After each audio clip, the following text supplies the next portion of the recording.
সকালবেলা ঘুম থেকে ওঠার পর অনেক পুরুষের লিঙ্গ স্বাভাবিকভাবে উত্থান হয়।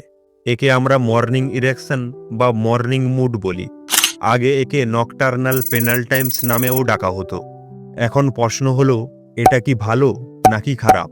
উত্তর দেওয়ার আগে আসুন জেনে নিই আসলে কেন এই মর্নিং মুড বা সকালের উত্থান ঘটে।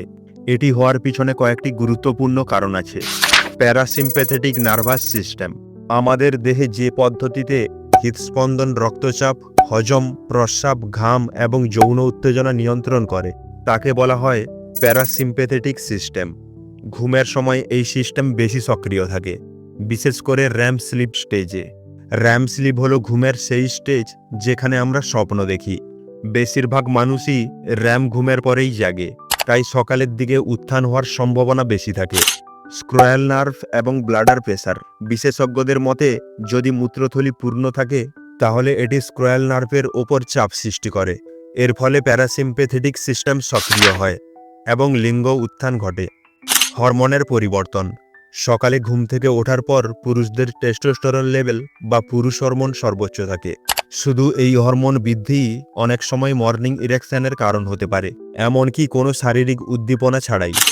মস্তিষ্কের রিল্যাক্সেশন দিনের বেলায় শরীর কিছু হরমোন নিঃসরণ করে যা উত্থানকে দমন করে, কিন্তু ঘুমের সময় এই হরমোন নিঃসরণ কমে যায়।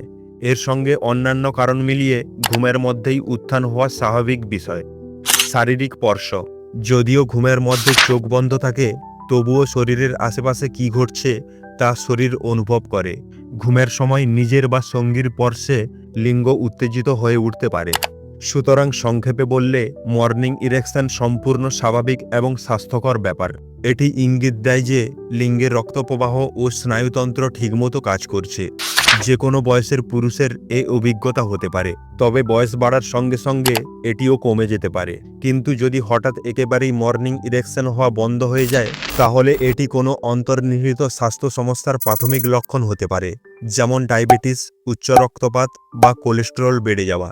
এছাড়াও কিছু ওষুধ যেমন পেনকিলার ও অ্যান্টি ডিপ্রেসমেন্ট ও মর্নিং ইরেকশন কমিয়ে দিতে পারে। কখন ডাক্তারের কাছে যাবেন?